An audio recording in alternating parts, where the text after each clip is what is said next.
Mac Power Users, episode 547, Of a Certain Age with Jim Metzendorf.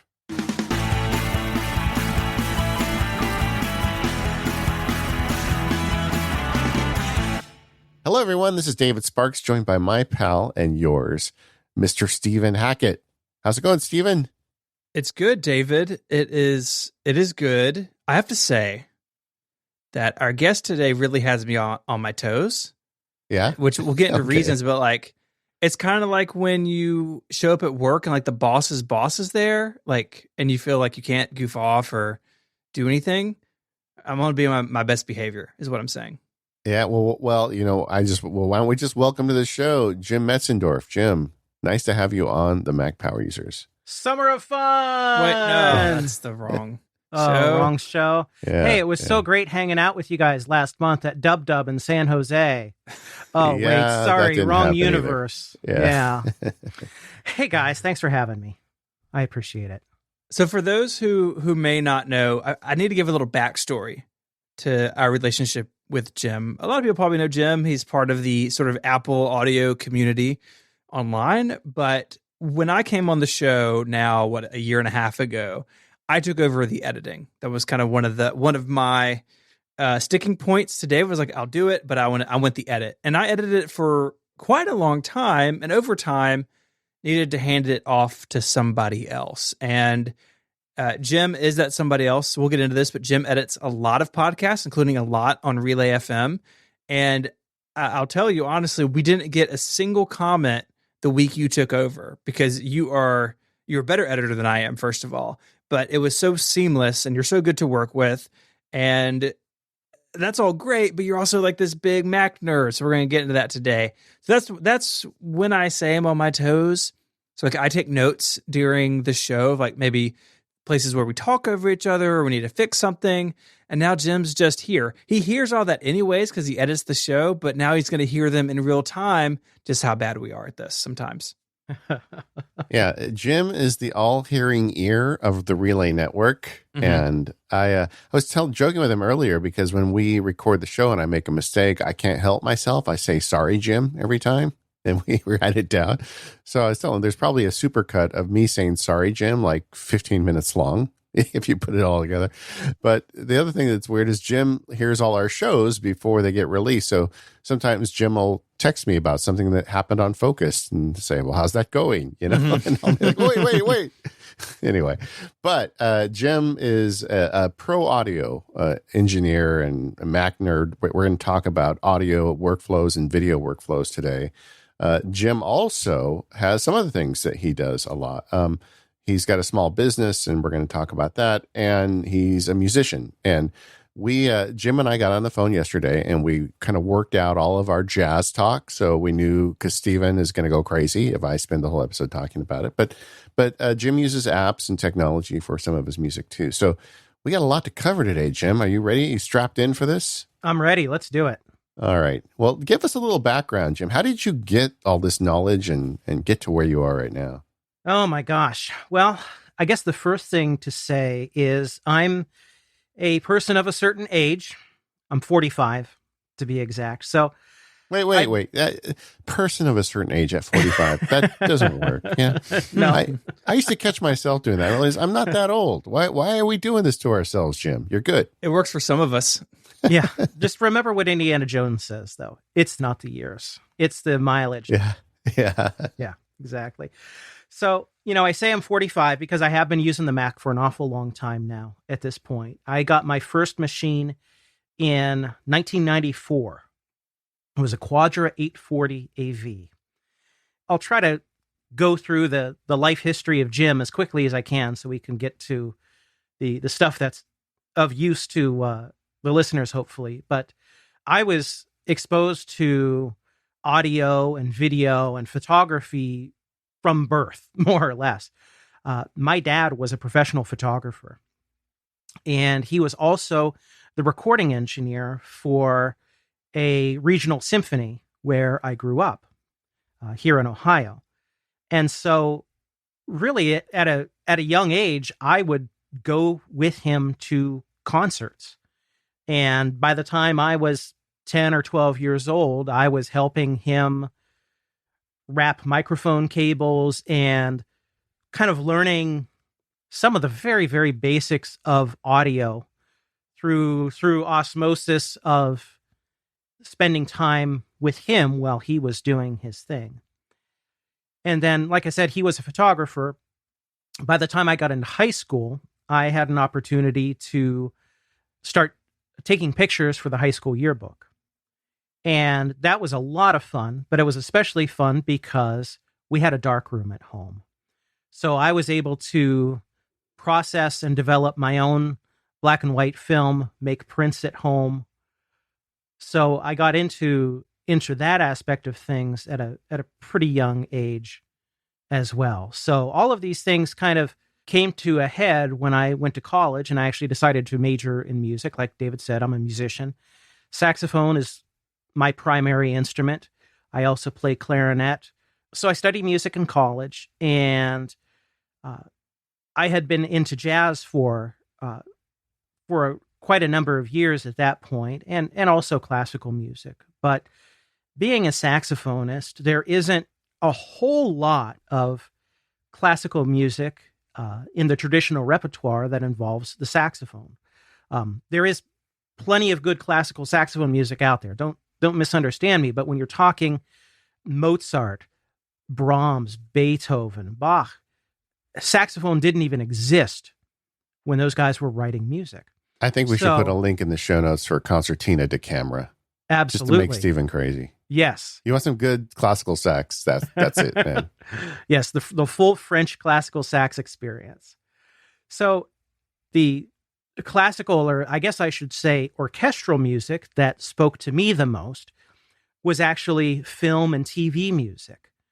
Growing up, I was a huge Star Wars and Star Trek fan.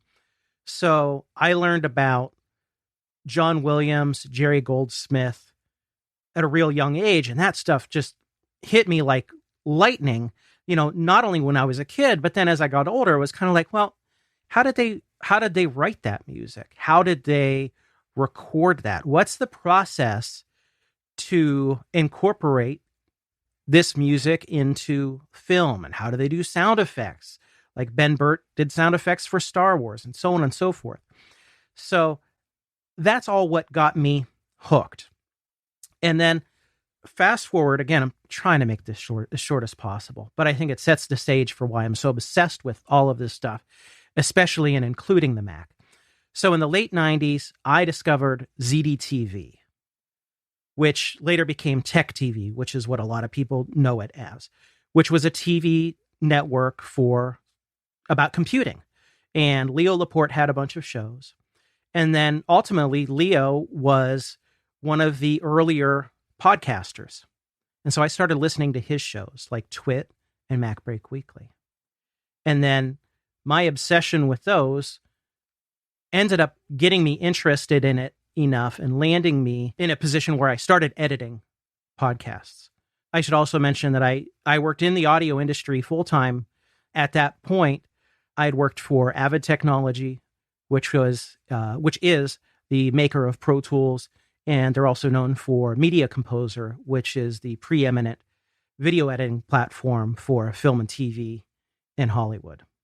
And I was there for 7.5 years, and that was a great experience because there were just so many unbelievably smart people working at that company. It was amazing.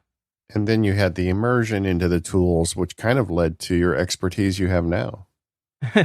Expertise is a word that I would use very, very loosely with me. Think of anything I say on the episode here as not necessarily from an area of expertise, but a cautionary tale of all the myriad things that I've done wrong over the years, but am trying to get better at as I go. I think you undersell yourself, Jim. I think you got some significant talent I just can't get over how fast and how good you edit the show. So I'm seeing the other side of it. Thank you. I appreciate it. All right. Well, this is Mac Power Users. So we have a lot to cover today, like I said earlier, but we can't get started without knowing, what's your gear? What Apple stuff are you driving over there? Yeah. And I have to admit, guys, I love the gear. I love the gear. I'm not ashamed to say it. I'm a little bit ashamed to say it, but I do love the gear. My primary Mac is a 15-inch MacBook Pro, 2018 model, and it's a pretty loaded up configuration with 32 gigs of RAM, 1 terabyte SSD. I have the Vega 20 graphics, which for that model was the high end graphics option. So that's my primary Mac. I do have a secondary system that I can use for offloading different tasks. It's a 2008 Mac Pro, and it still works. It still does the job. What it doesn't do, though, is it doesn't run all of the current versions of some of the software that I use. So it's stuck on El Capitan, and I really can't go any further forward than that with it. So it's really kind of the emergency backup machine for me for the most part. So you got a machine in your house, and I'm sure there's listeners that have the same thing, that it's older, doesn't have the latest software updates on it. What kind of jobs can it do for you? Is it just an emergency backup for you, or is there like background tasks and things you can make it work for you? That's a good question and a good comment, because there's actually a lot more that still could be done with it that I generally don't do.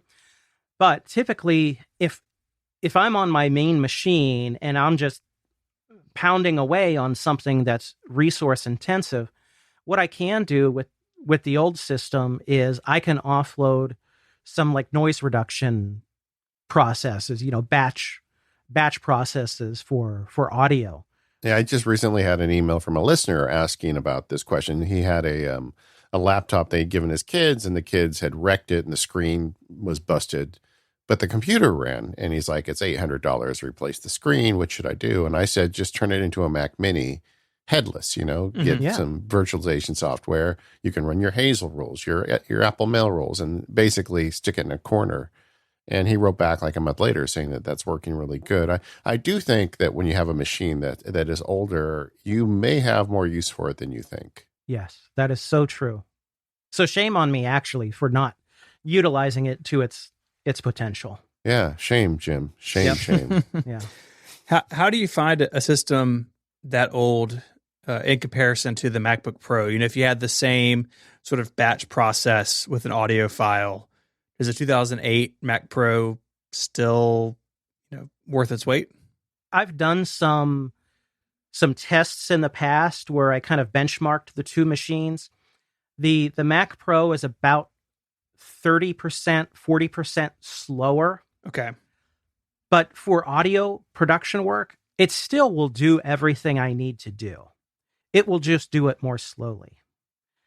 Now, when it comes to video editing, that's a little bit of a different story.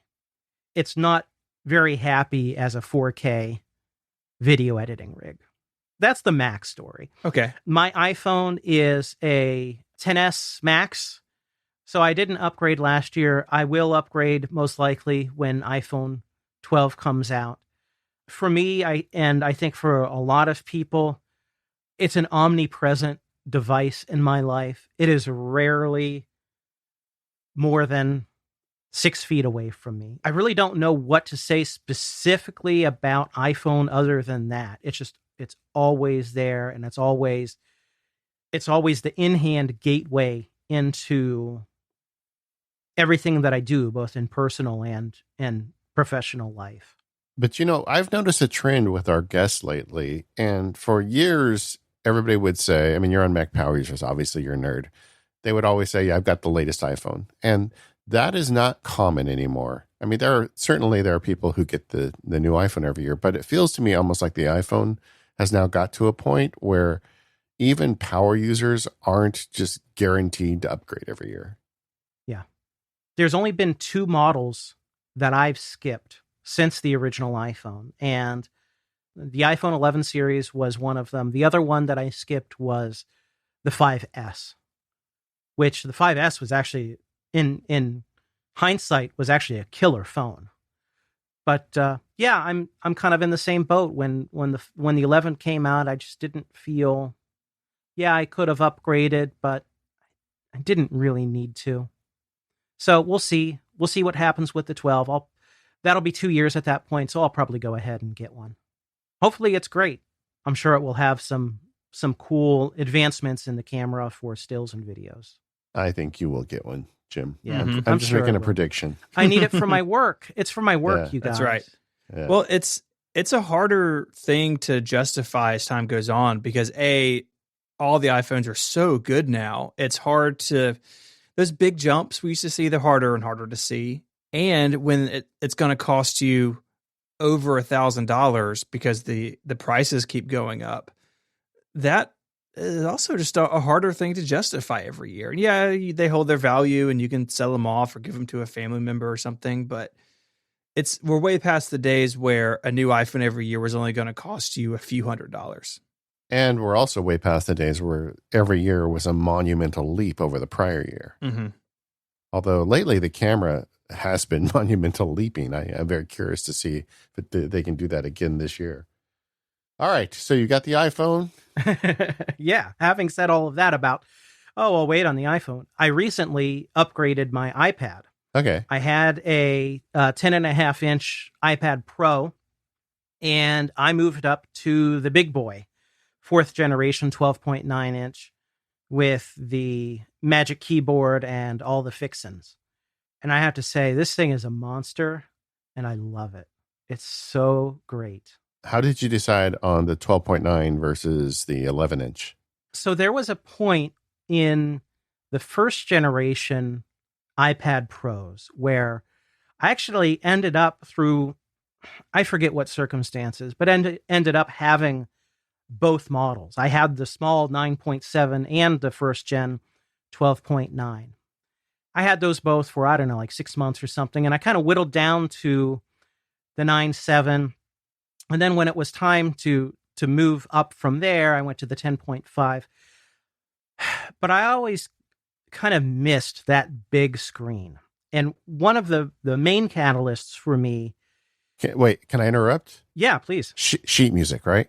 Yes, exactly. Yeah, I got the same problem. I put sheet music on an 11-inch iPad. I can't read it. Yeah. We're so old, David. We're so old. Here we go again. Of a certain age. But yeah, so PDF sheet music was one of the big things. And the other deal for me, which we'll probably talk about in a little bit, was I do a lot of photo editing on iPad. And I was kind of wondering to myself what it would be like to do that on the larger screen. So for this generation, I decided to go big. Now, that isn't to say that I might not, when it comes time to upgrade this one in 3 years or whenever I do it, I might not go, I might go back to a small one. I might stay big. It just kind of depends on how this goes with the big boy. Well, I mean, they're so good and they last so long. It's almost like in 3 years you could buy the smaller one and still have the working big one. You don't have to replace it. But yeah, so are you having how long have you had the large iPad? It's really been, I don't know, like 3 weeks. So it's new. Honeymoon still. Honeymoon. Yes. All right. So you haven't had second thoughts yet about the size. The only issue that I've had is, you're in bed trying to watch Fail Army, and it's a little bit unwieldy, but I would say no, I really haven't had second thoughts at this point. Yeah, I'm pretty sure you could break your nose if you dropped it on your face with the big one. Did you end up with a keyboard for the iPad? Yeah, so I got the Magic Keyboard, which has the integrated trackpad. Mm-hmm. So I got that, and I also got the folio cover for it. So when I don't need the keyboard and I just kind of want to handhold or prop it up, then I can switch it out. Mm-hmm. I like that as well. And also, if I'm just hand holding the iPad, I like to have the folio on it because it's a little bit more grippy than just the bare naked iPad. Oh man, I'm all about the naked iPad. It's mainly in that, but that's one of the nice things about that new keyboard is it's so easy to pop it in and out. Yeah. I always liked the initial Apple keyboards, the folio keyboards. I thought they were good, but I'll tell you, with the Magic Keyboard, they nailed it. They really perfected what that experience, I think, was always meant to be. Yeah, I'm with you. It's heavy, but man, it's nice. Now, also, we're going through a pandemic. You're working from home mainly, right? Yeah. Yeah. Yeah. I think the one downside of the big one is if you're someone who goes out on the road a lot, you'll feel that size when you put it in your bag and carry it around. But that's the only really concession. In general, more screen space is just a bonus. Did you get the cellular radio too, or just Wi-Fi? Yeah, of course, because why not have Verizon give me a free loan and that I pay back at zero interest, over the course of 24 months? I mean, who doesn't want another $50, or whatever it was, added to their phone bill every month? I like to save money too, but I have to tell you, having an iPad that is just always connected to the internet, I think it's an extra $10 a month on mine. So I don't like to think about it in terms of $120 a year. That's not healthy for me. But $10 a month, man, it feels good when I go out and I just turn it on and I'm on the internet. Yeah, it's beautiful. It's a beautiful thing. Stephen, what do you do with your iPads? Do you do the Wi-Fi only, or do you do the cellular too? No, on my 11-inch iPad Pro, I've got the cellular, and it's just on our family AT&T plan. So it just comes out of the bucket at, whatever it is, $5 or $10 a month. Yeah. I used to do the thing where my phone would be on one carrier and the iPad would be on the other, but I feel like we're basically past those days. Like generally AT&T, which again, just who I use, is everywhere I need it to be. So I don't really worry about that sort of redundancy. I do think, though, the keyboard may be the thing that gets me to try the big one again at some point, because the Magic Keyboard on the 11, it's good and it's totally serviceable, but I could stand a little more room. So I may end up back on the big one, in a future revision. I think you should do it this month, Stephen. You should just sell the 11 and get the 12. Maybe you could go back to the guy you sold your 12 to and say, hey, that's really big. You want to trade? Yeah, my brother has it. So maybe I just talk him into getting a Magic Keyboard, and then I could try it. There you go. So on the 11-inch, did they squeeze down the spacing between the keys, or is the surface area of the keys smaller? The keys are a little smaller, and a bunch of them are half width around the edges. Oh, okay. Okay. Which is annoying. This episode of Mac Power Users is brought to you by 1Password. We all have a ton of online accounts, social media, banking, everything importance in between. And one thing that's really hard to keep up with is when one of those passwords may have become breached. Not in the sense that you were using a bad password necessarily, but sites get broken into, passwords get stolen. And for a long time, 1Password has had a feature called Watchtower, which you could go into and you could see, okay, which of my passwords are compromised, which ones are weak, which ones I've reused. But starting in early July, 1Password got this really cool feature, Watchtower notifications. So now if you turn it on, it's optional. You can be alerted by 1Password when a password of yours or multiple passwords have been dumped in one of these big security breaches. And so you can go in there and you can see what has been affected and go in there and change it. So you still can go through and take a tour of Watchtower on your own, but I turned this on the moment I saw it was available because I want to be informed if I've got a password out there that's bad so I can go in and replace it before anything bad happens. A really great feature for 1Password. You can use 1Password with your family or with coworkers. They've got great plans for that. I use both. My wife and I have a family account together, and then Mike and some people at Relay, we share a company one. It's great. I can manage who has access to what, and it's all available to everybody wherever they are because 1Password runs on basically anything you can think of. So head on over to onepassword.com/MPU to learn more and to sign up for a free 30-day trial. When you do, you'll get 20% off. Once again, that's onepassword.com/MPU. Our thanks to 1Password for their support of the show.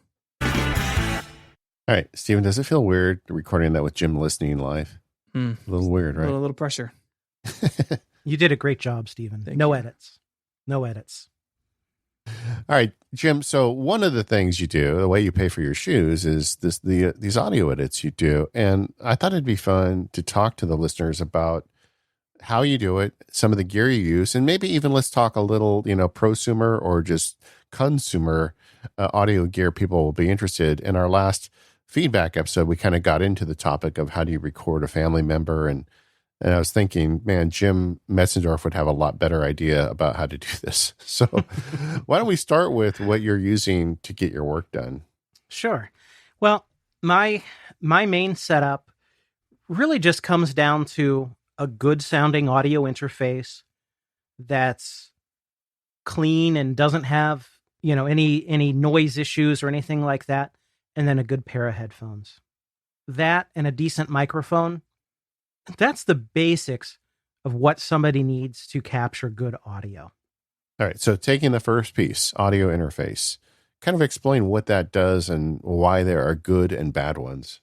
It is what allows you to connect a microphone or other audio sources to your computer. And so those are typically either USB based or Thunderbolt based.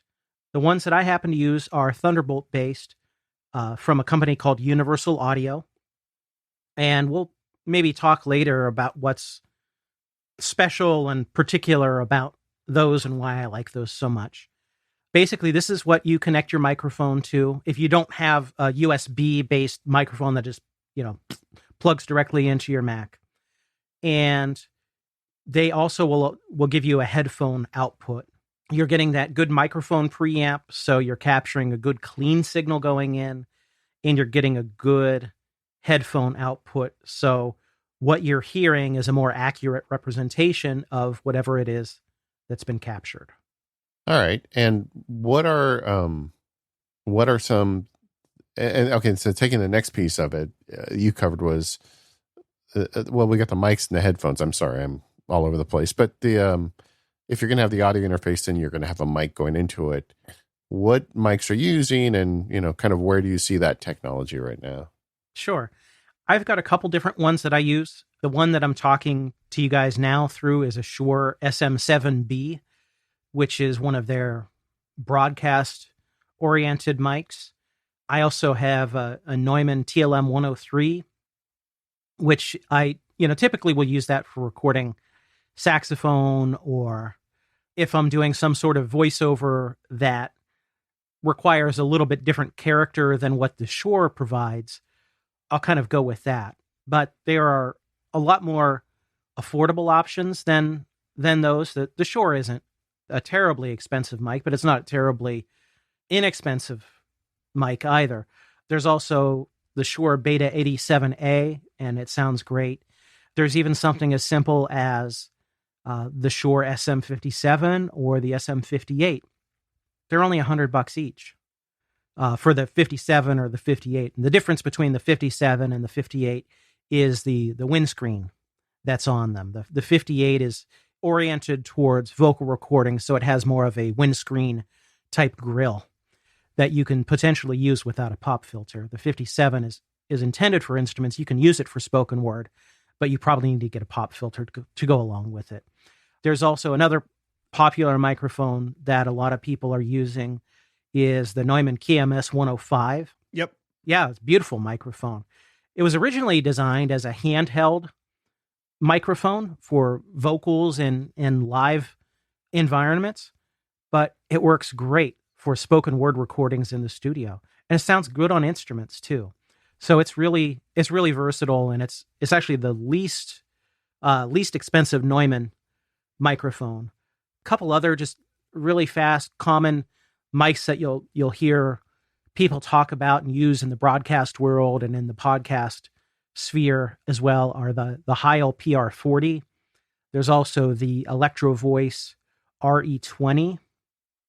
So those are some good ones, and all these microphones sound a little bit different from one another. They're all very good mics, but they have a little bit of a different flavor or character. So if you really want to start getting into this a little bit more deeply, is if you have the opportunity to try out a microphone before you buy it, or if you are able to buy it from a place that has a reasonable return policy and will let you, buy it, make sure you're happy with it, and if not, return it for something else, then you can find what suits your voice the best.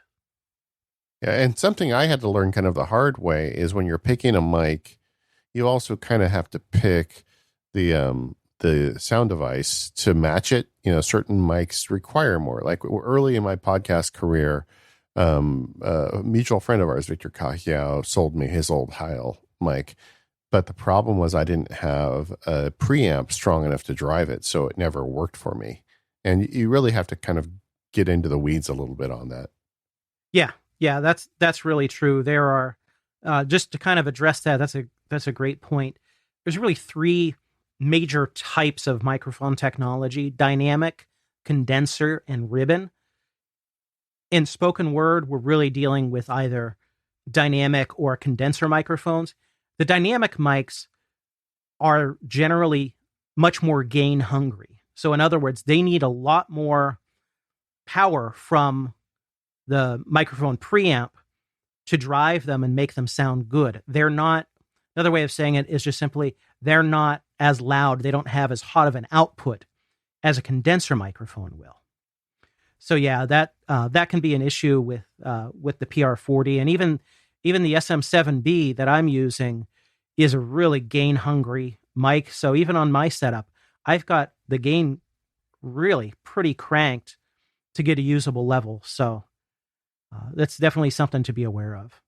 And that also explains the phantom power button as well, correct? Yes, exactly. Because condenser microphones will use phantom power, which is sending juice to the capsule within the microphone in order for it to function. All right. So somebody listening, I want to back up just a little bit. Somebody listening doesn't want to buy a $500 Heil mic, but wants to improve the audio capture from their Mac. What's a good basic setup you'd recommend? I would say a really good starting point would be one of the Focusrite Scarlett audio interfaces. They're USB based. They have quite a few different models in their range, but you can get away with getting one that just has one or two inputs. You get one of those and get yourself a Shure SM58. So you're looking at $100 for the mic, $150 for the most basic Focusrite interface, and you're in business. Yeah. With a system that's modular in the sense that you have a standalone microphone, you have a dedicated audio interface, and you can grow it from that point. So you could go the route of upgrading your audio interface down the road, or upgrading the microphone, or using those for more inputs if you're gonna have multiple people on a show that you're recording at home, or if you're out on location or somewhere. And just to put a point on that, so because of the pandemic, I had to move my studio, and now it's in the part of the house that has a lot more traffic. So a lot of times we record Mac Power Users and some of my other podcasts, I do it in my daughter's bedroom, where I call that Studio B. I'm holding up air quotes, right? So we have an extra iMac, we have a boom stand, we have a desk, it's fine. And I wrote Jim saying I need a second device because I didn't want to be dragging my pre to upstairs and downstairs every time I need to record a show. He told me to buy this Focusrite. I've been using it now for 2 months. Nobody has ever noticed. I haven't heard a single thing from a listener saying that, the audio sounds different. Yeah, they're really good for the money. One was like $700 and one was $100. So right, exactly. It's audio equipment is a lot like other types of professional equipment, where you get to that law of diminishing returns, where the amount of money that you spend increases significantly, but the tangible benefit really shrinks. So what about headphones? If you're recording a podcast or even music or something, you need headphones to be able to monitor, to listen to what's going on. You want something closed back and that makes a good seal so you don't get bleed, right? So you don't get headphone sound back on your microphone track, which is a real pain to clean up, even if it is possible to clean up. Sometimes it's not. Do you have some? Let's hear your favorites, and then maybe a recommendation for someone looking to get started. Yeah. Everything that you just said really hits the nail on the head. Headphone bleed is going to be your enemy.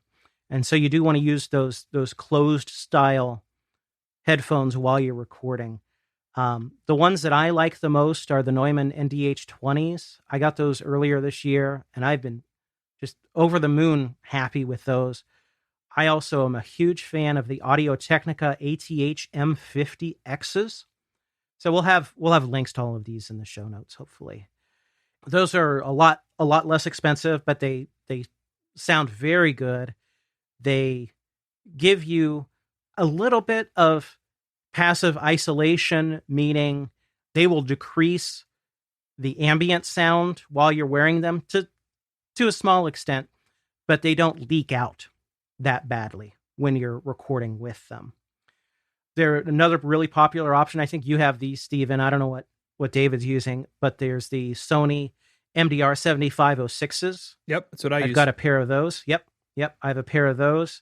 Oh my God, I've bought so many headphones over the years. It's ridiculous.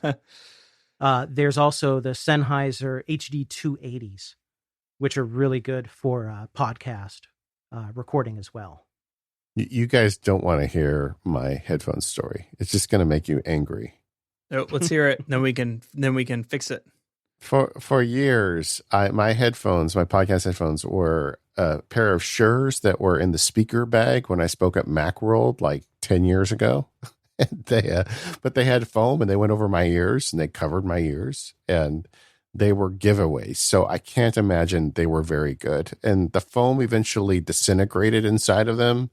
So finally, about 6 months ago, on Steven's recommendation, I bought a pair of the Audio-Technicas, which were the least expensive option he gave me. Mm-hmm. Yeah. I don't know that I can hear the difference that much, to tell you the truth, guys. Well, with spoken word and with editing, you want something that is relatively neutral. So something like Beats headphones, they may make a good seal, but they may be tuned to be a little more bass heavy, and you are confusing what you're actually hearing with what the headphone is doing to the sound. So like my 7506s, they're not good for music, right? They're neutral, they're flat, they sound boring, but that's what I want when I'm working. When I'm going to go listen to music, I may use something else. And so headphones, when you're doing audio production, is really part of your toolkit, not necessarily something that you would want to wear, listen in the hammock listening to your favorite album. All right. What about software, Jim? I guess we'll start with talking about the various things that I happen to use, but then maybe pairing it back to what people could reasonably get away with. My primary editor and preferred editor for spoken word is Adobe Audition. I also edit several shows every week in Logic Pro. And in fact, almost all of my shows at least pass through Logic Pro 10. So why is that? Okay, yeah. So yeah. in Logic Pro, there is a function that Audition doesn't easily replicate called strip silence. And so what it does is it's based on a threshold that you specify. We'll go through an audio file, and any signal within that recording that falls below a certain volume level, it just completely removes the sound. So the perfect example of this is when I go to edit this episode of Mac Power Users, what I'm going to do is I'm going to take my file, I'm going to take David's, I'm going to take Steven's, and I'm going to run them through this strip silence function in Logic. So whenever one of us is not actively speaking, it's going to just remove all of the sound from our track. So when I'm here taking a sip out of my drink or fidgeting in my chair, or, whatever, that's going to be removed for me automatically. And so when I do the edit, I'm not even going to have to deal with that. So in that regard, it's a killer feature and it's a huge time saver. Now, I like to use different programs on a regular basis because I'm such a nerd for all of this stuff. I like to see how the different programs work. but I also like to maintain my proficiency in them. So an example of a show that I actually will edit in Logic Pro is Dithering. So that's the 3 times weekly show that Ben Thompson and John Gruber do. And I edit that in Logic in part because we have a really fast turnaround time for that show. Basically, they record 3 nights a week, and then at about 10:30 or 11 o'clock at night, I get their files and I immediately start editing the program. It's only a 15-minute show, but I've got to turn it around as quickly as I can, and I've got to get it down to that specific runtime. And because Ben is also good at editing audio, and he also has a copy of Logic Pro, what I do is I send him my completed, fully mastered MP3 file, all of that good stuff. So if he's happy with my edit, he can just upload it and run it, and we're good to go. But if he wants to make a different approach with the edit, I also send him my Logic project and all of the source audio files so that he can make changes. He doesn't have Audition, so it's easier for me to just cut in Logic. And similarly for me with Pro Tools, having worked for Avid for so long, Pro Tools, is still really ingrained into my head and my fingertips. And I don't use it as often as I do Logic, but I do like to try to keep up to date on my Pro Tools chops, I guess you could say. And then there's the world of plugins. Yes. My go-to plugins for spoken word, for podcasts, or if I'm doing audiobooks or whatever, is RX from iZotope, IZOTOPE. And this is a suite of effects and also a standalone application that will do things like noise reduction, de-essing, deplosive removal. So if your Peter Piper picked a peck of pickled peppers, you're popping your peas, or if you have someone who is particularly sibilant with their S sounds, then those plugins are add-in little components that work along with Audition, Logic, Pro Tools, or any other digital audio workstation software to address those problems. Because I find that as I work for different clients on different shows, audio quality can vary drastically. Yeah. Can I just add an endorsement to this? Because you told me to buy this a couple of years ago, and JF Brissett did as well, who does a lot of editing stuff for me. And it's like $300, but if you sign up for their newsletter, they put it on sale. It seems like every month or two. Mm-hmm. And these tools are so powerful, and anybody listening to the show can run them. You just download the app, you insert the file, and you put deplosive, you push a button. And if somebody didn't have a pop filter, suddenly all those plosives disappear out of the audio. It's truly like magic. And if anybody listening wants to have a tool set to improve their audio, I can't imagine a better way to spend your money. Apart from my main editing environment, that is just bar none. That's the Swiss Army knife for me. A couple other things that come in handy for me pretty regularly are Audio Hijack from Rogue Amoeba. And they also have a program called Fission, which is a program that allows you to do editing on either mono or stereo audio files.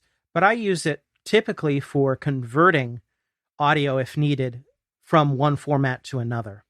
Or if somebody gives me a video file and I just need to rip the audio from it, I can just open up the video file within Fission and then extract the audio as a WAV file or whatever format that I need to get out of it. Yeah, Rogue Amoeba is they're heroes when it comes to Mac processing on the Mac. Their tools are really just the best in the business.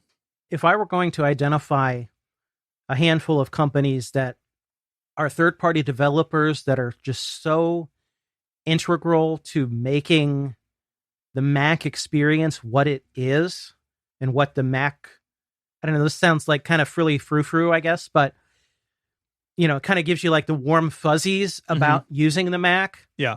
Rogue Amoeba's 100% one of them. Like them and the folks at Panic and, BB Edit. Mm-hmm. I mean, that to me, that's where a lot of what makes the Mac shines from a third-party developer standpoint.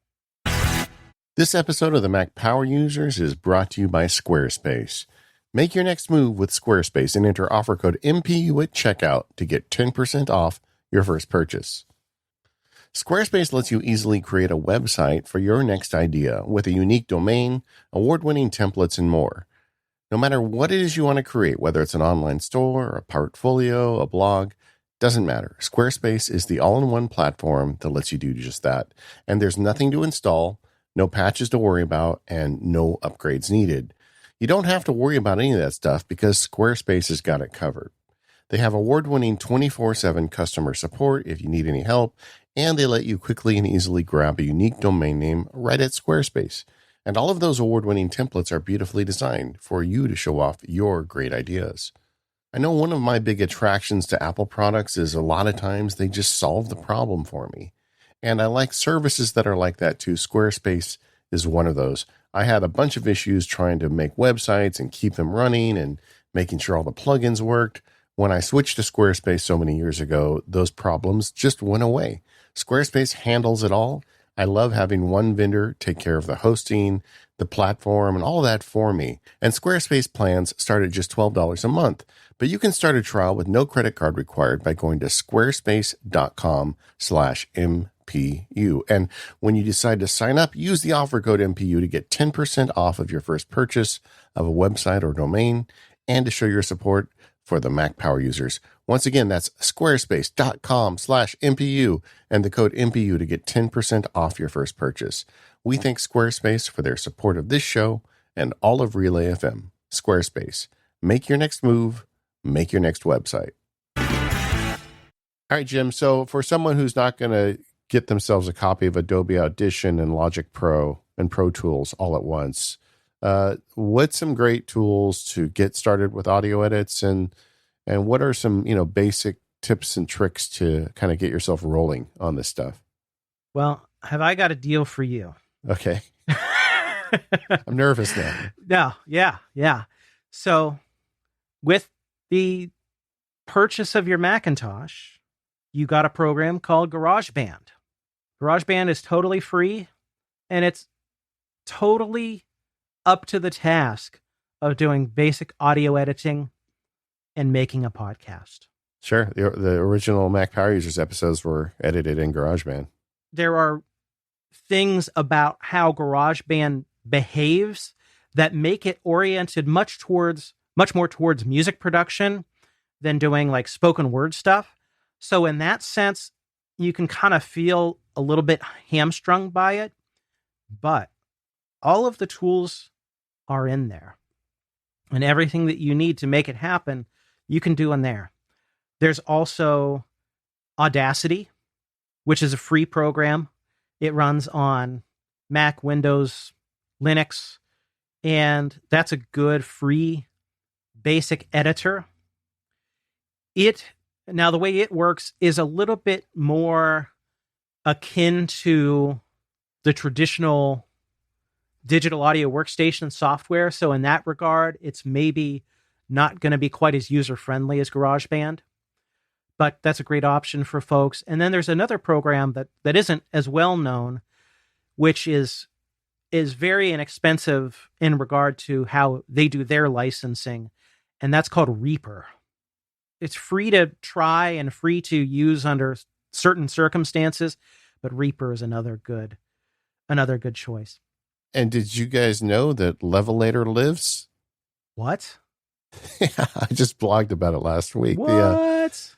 Levelator, the app that we all started podcasting with. It's an app you just drop an audio file in and it balances the levels. Go in the Mac App Store and search Levelator. Is it like the real Levelator? It's the real Levelator. Wow.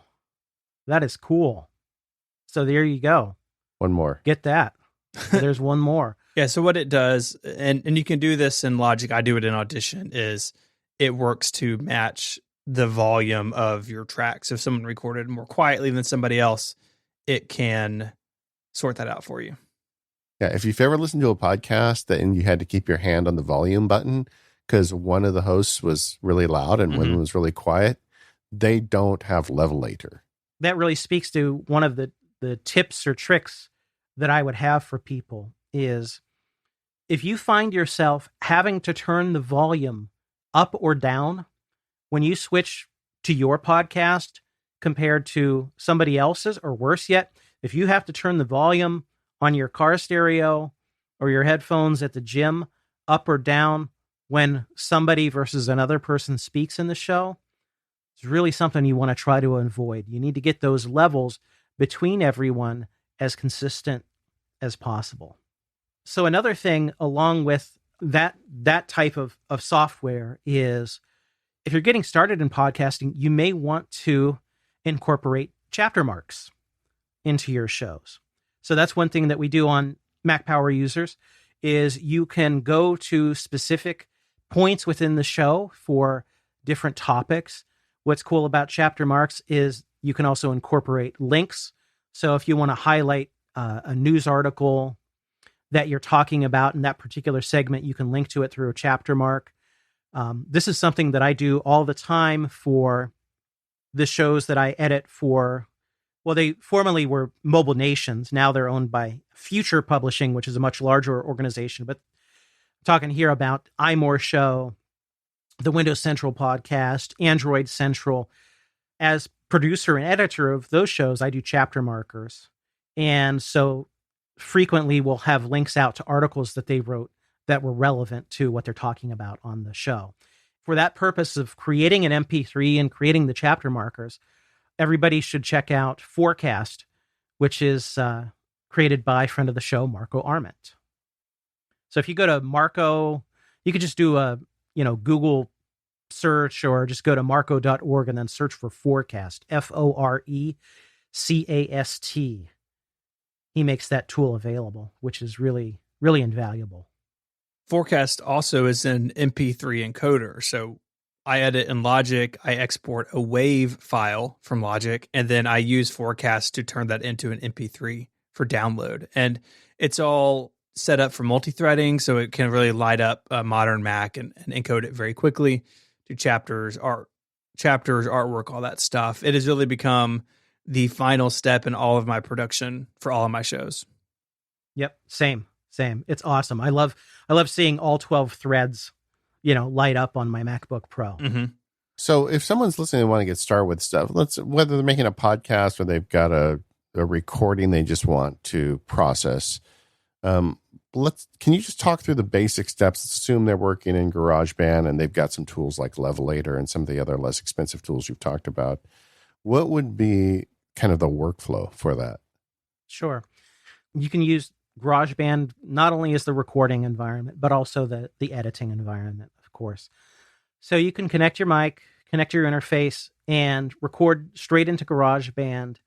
From there are built-in tools for signal processing, like EQ, for instance. If there are particular frequencies that you want to reduce or emphasize in a recording, if it's really kind of muddy sounding, you may want to reduce some of the lower frequencies, or if there's a lot of high end, you can roll some of that off. One thing I will say about EQ, though, is generally speaking, less is more, and you've got to be careful because you can end up doing more damage than good to audio if you go too extreme with EQ, especially if you're boosting things with EQ. That typically will add a lot of distortion to sound. So more often than not, and I won't say never, because there are some times when I definitely do boost, but more often than not, I'm actually using EQ for the purposes of reducing a certain frequency. That's maybe just a tiny portion to answer your question of the workflow. Essentially, what you need to think about after you've recorded something, when you're editing, how is this going to be presented? So in other words, do you have to hit a specific runtime? How loose does the end product need to be, or can it, should it be, when it comes to pauses between thoughts? Or if you're someone like me who typically is a horribly bad, you know, how much of that do you want to remove from the recording? I've always joked, although joking about it has never made me any better at it, that I tend to have what I call Captain Kirk syndrome, which is when you talk very slowly and then speed up a lot. Oh, I thought you were just going to say you were going to Kobayashi Maru my podcast. Yeah, for me, speaking can be a no-win scenario. That's for sure. Hi, Katie, by the way, if you're listening. Star Trek reference. That's a consideration. And so you need to think about how you want your recording to feel. And that's part of being an editor for shows, is me trying to get inside the head of the hosts and also the intent of the show to try and present the best version of those hosts and of that show that I can. I don't know if that makes a whole lot of sense or not, but I just want to try to, as the editor, represent what the host, what the speakers are trying to communicate in the most effective way that's appropriate to the style of the show. So just like going back really quickly as an example with Dithering, with Ben and John, that show is 15 minutes exactly every episode. No episode is longer. No episode is shorter. And when they record, they'll typically give me 17 to 18 minutes of content, which means I've got to go in and find the 3 minutes that I can get rid of that still communicates their point. Hitting that exact runtime, it can be easier said than done. Now, granted, I do have, maybe a 6 or 8 second buffer in there because there's a little sound effect of a stopwatch at the end, but it's really tight. Whereas a show like Reconcilable Differences is Merlin and John Siracusa basically busting each other's chops for like 90 minutes or 2 hours. And a show like that, I'm not doing too much in the way of and of removal. I'm not worried about that so much as I am removing some points where they might accidentally talk over one another. But sometimes I leave those in because that's part of what makes that show, like because they're busting each other's chops and kind of like air quotes arguing about a point. Sometimes the over talking stays in, but other times I've got to pull it apart because there's a joke in there that I want to make sure gets conveyed. How do you do that? Like for someone who's never done it before, how do you remove the talk over? Is there a way to do that easily? In shows like these, we have each guest on their own audio track. Again, we'll use this very show as the example. I'm going to have 4 tracks of audio to work with when I go to cut this together. I'm going to have a recording of our Skype conversation. That's all 3 of us on the same track. That's essentially my reference file.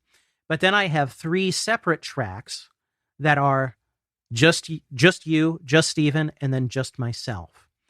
And so what I can do is I have control to trim apart different pieces of audio and then place them wherever I need them to go. So if there's a big collision where 2 of us are talking at the same time, or 3 of us try to make an interjection, then I can separate those apart to the point where I could just completely eliminate 2 out of the 3 voices, so as if there's no interruption whatsoever, or I can move these little bits of audio around so that the interruption or the interjection is consecutive. And that's another thing that I might do is if someone is going along making a point and another person is going, right? Mm-hmm. I might move those just a little bit so that when Steven says, yeah, that's right. Or, uh-huh. I might move that just a little bit so that it doesn't collide with what David is saying. And so I find the little spaces in between, those little cracks between sentences, between phrases, where that stuff will fit. Does that make any sense at all to you guys? Yeah, I'm just second guessing how many times you've had to move me doing that over the course of the show. I'll send you some screenshots. There you go. No, actually, don't. You guys are actually, you guys are very good about making way for people. All shows virtually will have crosstalk of some type, and I'm not just kissing up to you because you invited me on the show without me having to even beg to be on as a guest. You're pros who understand that the best way to get a great conversation is to give way for other people to speak. I think it's because we both have edited, so we get it.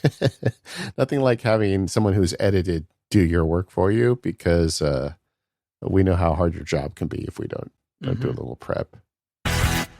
This episode of Mac Power Users is brought to you by the Intrazone by Microsoft SharePoint.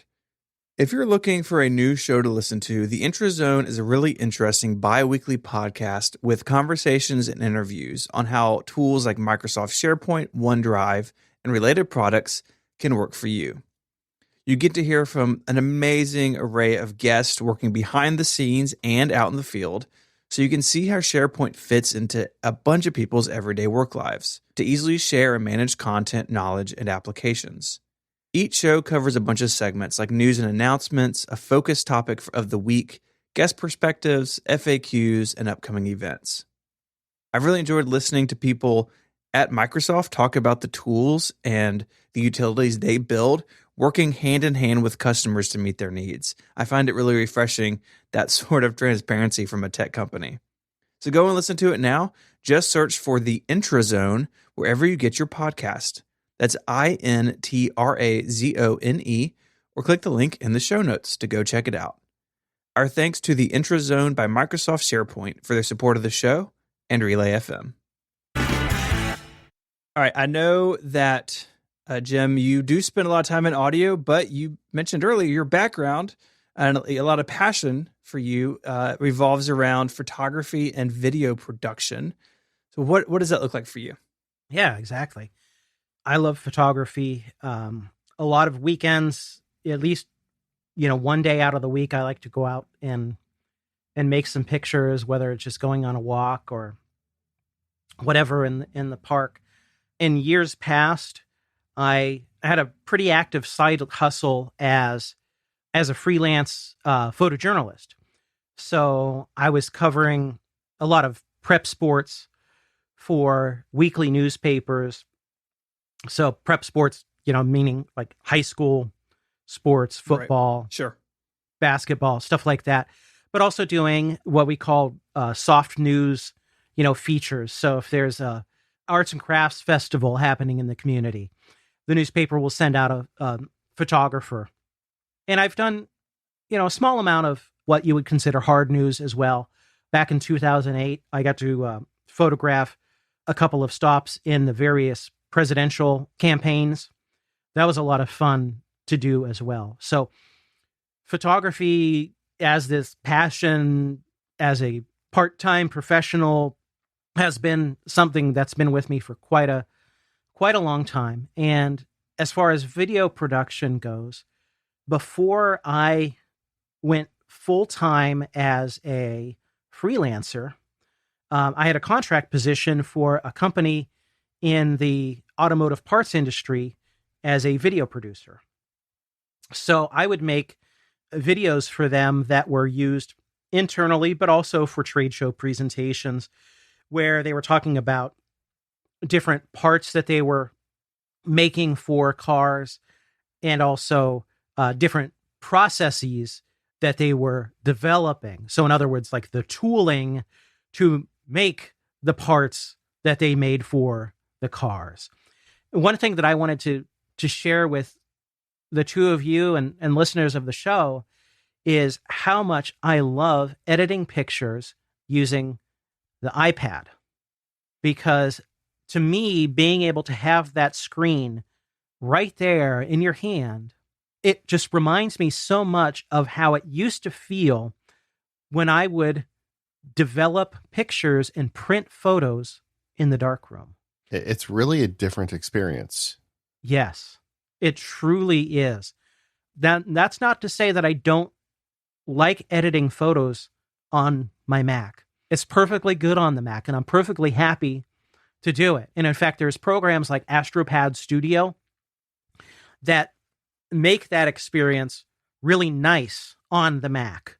Or if you have a Wacom graphics tablet, you can get a different kind of experience on the Mac with it as well. But I can just sit there with my iPad, with the Apple Pencil.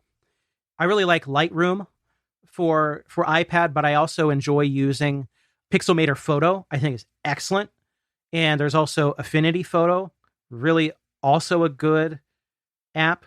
And I can sit there and I can make very small selective edits to the pictures I take. So in the traditional darkroom, there's techniques called burning and dodging, where if you want to make specific areas of a print lighter or darker, then you would use these little tools in the darkroom to make that happen. So as the light was shining through the enlarger onto the photo paper, you'd either have like a piece of cardboard with a little pinhole in it, and you would shine light a little bit extra on that portion of the print where you needed something to be darker.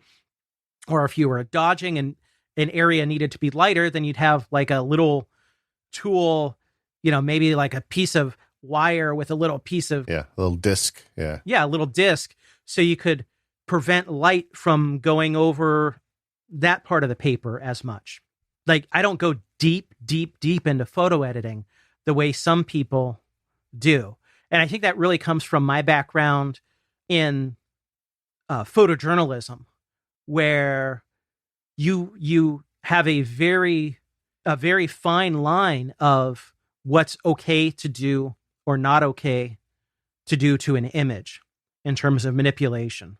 And I would assume some of that's also just that you grew up with film, and there's, the tools for people who start with digital photography versus start with film. I mean, it's just like a completely different mindset about what an edit is.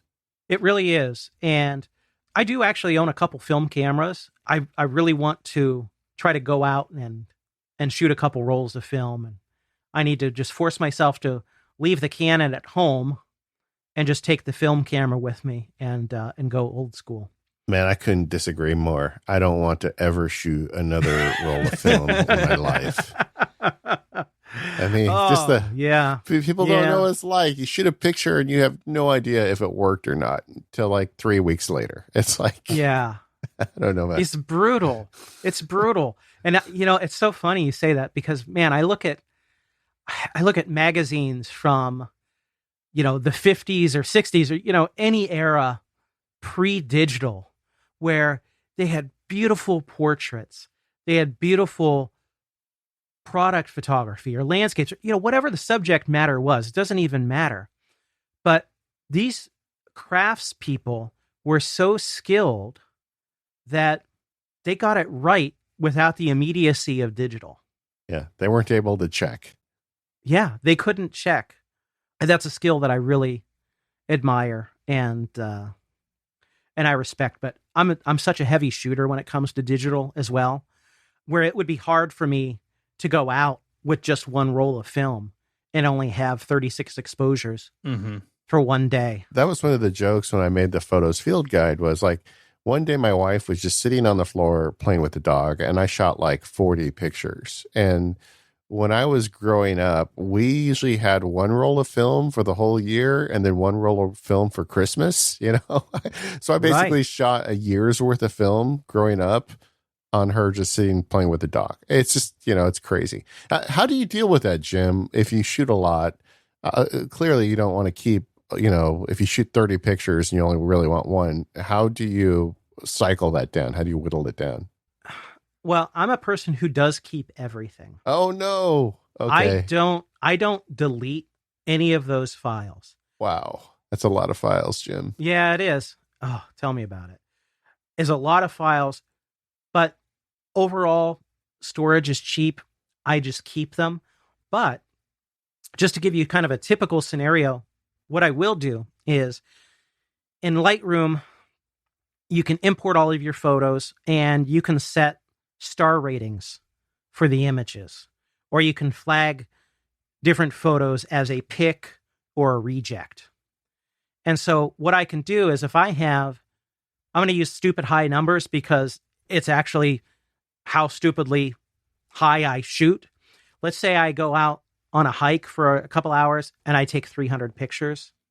I'm going to import those photos and then I'm going to go through and relatively quickly make the decisions on, whether something is a total dog, like I accidentally took a picture of the ground or of my hand or, just something dumb. That's going to be a reject immediately. Or if something's got potential, if it's something that I might want to use or work with further, then I'm going to apply a star rating to it. And then after I've done that, I can sort through and go, okay, the stuff that I really like, I'll maybe, in my initial pass, I'll maybe put it 3 stars. The stuff I'm less enthusiastic about, but still has maybe some potential, I'll put like 1 or 2 stars. And then I'll go through those and say, okay, well, do I like this more than I thought, or do I like it less than I thought? And if that's the case, if it's more, then I'll give it a 4 or 5 star rating. If it's less, then I'll downgrade it. Or I might even just go ahead and reject it completely, after having having made the first cut. Steven, you have met your match with photos. Put everything in albums. Yes. Are you saying that Steven is a heavy shooter? We spent a lot of time talking last week about Steven's photo album affliction. Yeah. But I do think that's probably your photojournalism coming out in you. I remember reading an article once when the whole thing came out with Clinton and Monica Lewinsky, how some photojournalist just happened to have in his archive a picture of them together somewhere. And like suddenly this picture that was buried in his library became super valuable. And I think that's kind of drilled into you, right? When you get that job. Is that photo going to be valuable or useful someday? Probably not, but maybe. And the maybe is strong enough to go ahead and keep it. Yeah. So once again, I am the outlier in this group. I love to cut and delete pictures. If we have a family event, maybe I'll shoot 40 pictures and maybe I'll keep 5. It's just, I guess I'm a minimalist with this stuff, but I don't need to see like 7 poses, and I'm not doing photojournalism. So I'm putting together a group of sparks and I'm taking their picture, and I don't need to keep all 5 that I took of them standing there. So I just pick one, I just delete them. So kind of a different context, but I get it. You're a smart man. I just run around and, take stupid cliche pictures of leaves and put them on Instagram now. So yeah, that's nice. That's nice. What you're doing's fine. Well, I mean, everybody has a great life on Instagram, so why not, right? Yeah. This episode of the Mac Power Users is brought to you by TextExpander.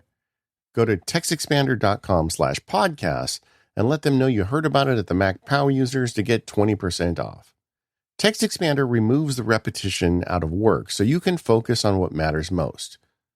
With TextExpander, you can say goodbye to repetitive text entries, spelling and messaging errors, and trying to remember the right thing to say. When you use TextExpander, you can say the right thing in just a few keystrokes. Better than copy and paste, better than scripts and templates, definitely better than a list of phrases in a Microsoft Word document. TextExpander snippets allow you to maximize your time by getting rid of the repetitive things you type while still customizing and personalizing your message. Now, TextExpander can be used on any platform with any app, basically anywhere you type. Recently, I've been spending a lot of time in Rome research. I'm trying it out for the audience, and I'm kind of impressed by its weird nerdiness. But everybody who uses Rome has these template lists where they've got web pages full of templates that they have to go block and copy every time they want to set something up. Not me. I just set it up in TextExpander. Now I type a couple keystrokes and all my templates get filled in. That's because TextExpander also works on the web. It's awesome. You got to try it. Take back your time and increase your productivity, and show listeners get 20% off their first year. Just go to textexpander.com/podcast to learn more about TextExpander and let them know you heard about it here on the Mac Power Users. Jim, this is the part Stephen is going to ask you to cut out later, but I want to keep it in. Just talk a little bit about your music and your technology. We spoke briefly about sheet music on your iPad, and I think this is revolutionary. I know for me, it's huge to be able to sit at a piano or pull out my horn and have all of my sheet music right in front of me. How do you do it? It's so great as a practice tool and as a live performance tool. So just to keep it, really simple, which is how it actually works out for me in real life, which is I use on iPad a program called ForScore, FOR Score. And what I do with that is I can load in PDF files through Dropbox or whatever cloud storage, source I happen to be using, and load that into ForScore and put all of my sheet music for a performance into order for the set list. So I can just call up each song. I play pretty frequently. I mean, other than, the pandemic when no musicians are working live anymore, sadly. I play a lot with big bands where, we'll play 2.5, 3 hours a night, and we've got all of these different charts that we're going to play. Instead of fumbling around a giant folder that has 100 different tunes, trying to pull them all out, and I can just get out my iPad. I have PDFs of all of the charts. I put together the set lists, and with a tap on the iPad, I can just tap on the screen to switch pages. I can even program touch points into the PDF so that if I have a coda or a DS that where the music jumps back, a page or 2 pages, I can just tap on a certain point and it goes back exactly where I need to go. A lot of people also use Bluetooth foot pedals to switch pages. So it eliminates that need to have to, actually tap the iPad to go back or forward. And I also use, things like there's a tuner app I really like called iStrobosoft, which is terrific. And I have a metronome app. Another thing I use a lot for practice for backing tracks is an app called iReal Pro. And so what that does is it lets you import or input the chord changes for a song, and it will generate these automatic accompaniments so that you can play along. So if I want to practice a jazz tune like Autumn Leaves or All the Things You Are, I can program in the chord changes, and it's going to play back this track that I can just practice the melody against or practice solos with. I like that you got a song with your 2-5-1s in there. I like that. That's right. You got to practice your 2-5-1s, David, especially the minor 2-5s. Don't forget about the minor 2-5s. Yeah. So I would second ForScore. For some reason, it was the very first app I ever bought to handle sheet music, and it's been the one. I don't have a Bluetooth pedal, but I've seen musicians using that. Just curious, when you go to the bandstand with an iPad, do people look at you funny? They don't anymore. I have a bandmate that I play pretty often. We're on the same gigs. That he's gone full out with the iPad as well, and he uses a Bluetooth pedal. I haven't up to this point. I'm thinking about getting one. Maybe I will when gigs pick back up again. But yeah, they're not that expensive, Yeah, they're not. Yeah, they're like dirt cheap, basically. And what they're very simple in what they do. But at first it was kind of like, hey, what is that? Wow, that's weird. Wow, that's cool.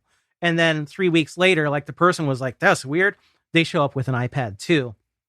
And, they've got the whole library for the band at their fingertip. It's so much easier. And for people who don't do this, that music is extremely valuable because those charts are very expensive. And like when I was in college in the college jazz band, some guy, he was like the second trumpet player, and he went to his car, he put his book with all his music on top of the car, then he packed his trumpet, and then he got in his car and drove away with the book still on top of his car. Oh no. And we had no second trumpet parts. He had to like go in, and it was like a big deal. So like having the iPad really helps. And the other thing is just briefly, we've talked a lot about audio, but in terms of your music, what do you use for your audio tools? Yeah. Like I said at the top of the show, I really enjoy film and television music. And so one of the things that I try to do is write music of that type and to develop that more and more as I go. So I have a couple different software packages that kind of help me along that journey. Just really quickly, I'll mention Spitfire Audio. They make really exceptional orchestral sample libraries that are very authentic sounding, very creative sounding too. They even have some free stuff that you can get that's not just orchestral instruments, but instruments of all types. They sound unbelievably great. And when you combine what they make along with even just one or two live instruments, it really just brings the whole thing to life. There's a company called Arturia that makes some really good software versions of vintage synths. And those are a lot of fun to play around with. Another really common one for music production that people utilize, and I have as well, is Contact from Native Instruments. And because I will never, ever get to ask this question on Mac Power Users, have you ever played with something like a Roland Aerophone? Yes. I haven't played the Aerophone specifically, but I have played the different Yamaha wind controllers along with the Akai Iwi. Yeah, so for listeners, that's like a digital saxophone. It's a MIDI saxophone, and it's an electronic instrument. So I have one, and I love it because I can practice scales at like 9 p.m. and just put a pair of headphones on. And it's not the same experience, but it's close enough to get your fingers, to get it under your fingers. It's very cool. It's like a keytar, but way less cool. Yeah. Yeah. So, Jim, as we've been talking today, you do so much. I mean, you're editing for apparently every podcast on the internet. You're shooting, film. You're writing music. In fact, I think we need you to score the next live event. Can we do that, Stephen? Whenever we can have a live MPU episode, let's have Jim score it for us. Okay. How do you, and you've told us that you've gone out on your own. How do you manage all this? How do you get paid and keep track of all this stuff? Yeah. So I use tools that I think are probably common to a lot of other people who are kind of Mac-centered small business folks or software developers. I use FreshBooks for invoicing. I use Dropbox all day, every day with clients. I do have Dropbox installed on my Macs, unlike David. I have it on one of my Macs. And, really, honestly, I've picked up a lot of tips and tricks on this side of things from listening to MPU over the years. I keep a lot of information in the Notes app. That's how I do my task management, is I just have bulleted lists for everything I need to get done on a given day, and I can just check them off in the Notes app. If I'm providing show notes and publishing and posting shows for clients, in addition to editing chores, I also have the need for storing templates of code in Markdown and HTML. And so a lot of times I'll just use text edit documents that I just keep in plain text so that I can copy and paste that code to whatever it needs to go into, whether it's, Libsyn for podcast editing, for podcast hosting, I should say, or if I have to enter something into somebody's, Squarespace or WordPress CMS. Yeah, don't put that stuff in notes. Don't put that stuff in notes. Yeah, I learned really fast. It took me about 5 seconds to figure out that was not the good place for it. I'm also a big Google Docs user with my clients. I maintain a Microsoft 365 subscription because sometimes I'll get ad copy from ad agencies that are in Word file document. And I could open them up in pages.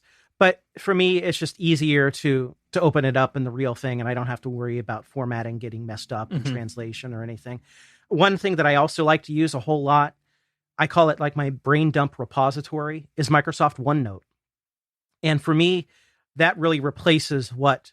Evernote. Thank you. Yeah, it replaces Evernote for me as kind of like the catch-all for, things that I'm thinking about in terms of future projects or or whatever it is. We're going to have to dive deeper on OneNote on Mac Power Users. There are so many listeners that use it or want to get better at it that I feel like that one deserves attention. Maybe it'll be the very first Microsoft app that we really feature on the show. I think it'd be worth it for you guys to check it out. Oh, I've used it. It's great. Yeah. I mean, like I've always said, I think it's the best thing in terms of software Microsoft's ever made. And that even goes back to the old pen computers that they made. I think that's where it kind of got its start. Yeah, but David, Word 5.1, that's the GOAT word processor. Yeah, it always comes up, man. Or was it 5? Was it, or in 5.1 was I think, ruined it? I forget. Yeah, 5.1. I'll put a link to that in the show notes that a friend of mine wrote on 512 Pixels like 9 years ago. Yeah. It's funny that it just tells you how much people use the app because people still get angry when you say 5.1. Mm-hmm. What about other stuff, Jim? What are some of the other apps and services you use to kind of hold all this together? Yeah. So a couple of my favorites. I really like Screens from Adovia. So there are times where I'm like downstairs on my iPad and there's files I want to start processing on my Mac so that I can, when it comes time to get on the computer, I can just start editing right away. So I can connect to my Mac through Screens and do kind of my file prep work or anything else I need to access on my Mac. I can do it from the iPad, even if I'm not home. You can even do it from your phone. That's a really big help for me. I also really like, kind of speaking again about Markdown and HTML, there's a really cool Safari extension that I use every single week called the Markdown Linker. And it's a free Safari extension that lets you take a link in Safari and automatically generate Markdown code for that link. So I use that all the time for show notes for people.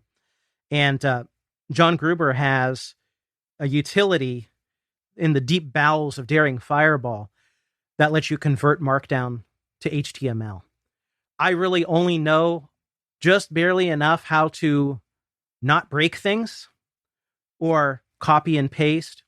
I use that all the time. We'll include that as a show note. I also really like Luna Display, which is a combination hardware and software, little dongle that you poke into your Mac through the mini display port or USB-C that lets you use an iPad as a second display for your Mac. I love using that. There's also, if you're a Catalina user, there's the sidecar feature, which does essentially the same thing. Last thing I guess I'll mention here is I'm a huge YouTube junkie.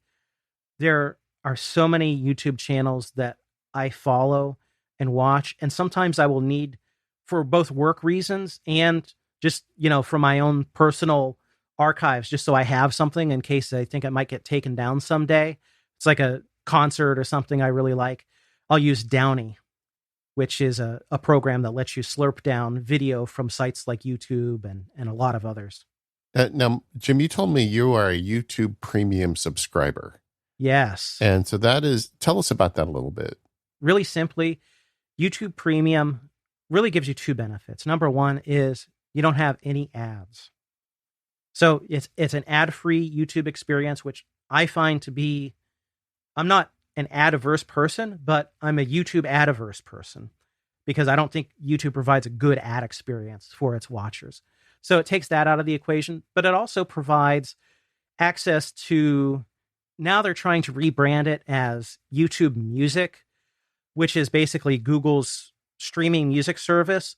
I'm really not nuts about their implementation of streaming music as YouTube Music, quote unquote, but Google Play Music is a really good, very iTunes-like catalog for streaming music. I actually have an Apple Music subscription as well, but once in a while I'll run into things that I can't find in Apple Music that I can find in the Google Play Music app. So I kind of have both of those to work with. Yeah, you inspired me after we talked about this in show prep. I went ahead and signed up for the free month of it just to try it out. And the additional feature it has is when I'm working on my iPad, because I watch a lot of YouTube video too, and a lot of it's just educational stuff where I don't necessarily need to see the video. And on iPad, you can switch out of the YouTube app And like I can be working on tasks in OmniFocus or just doing, mindless work on my iPad, and it'll be playing the audio in the background. But it does not do picture in picture. Like it's like, come on, guys, that you want $17 a month, but you can't give me picture in picture. Mm-hmm. Yeah, there's hope, and there's some workarounds with that. I had totally forgotten about background audio. I use that all the time. It's something I just completely have taken for granted. Little tip though, related to pick and pick. If you are on the iOS 14 beta on an iPhone, or if you have any recent iOS, iOS 13, 12, whatever on an iPad, if you use the YouTube website instead of the YouTube app, you can get pick and pick by using it through Safari. Yeah. All right, Jim. So where do people find you? You can check me out on Twitter. I don't post all that often, but I'm there if you want to say hello or ask me questions or whatever, or say mean things about my appearance here on the show at J Metzendorf. No, our listeners are nice. They love you. They are the best listeners, just like last week's show title. I'm on Instagram too. You can see my nature pictures. You can see my leaves. Sometimes they're alive leaves. Sometimes they're dead leaves. It just depends. What is that name for Instagram? That's J Metzendorf as well. My thanks again to Jim and our sponsors, 1Password, Smile, Squarespace, and Microsoft. See you next week.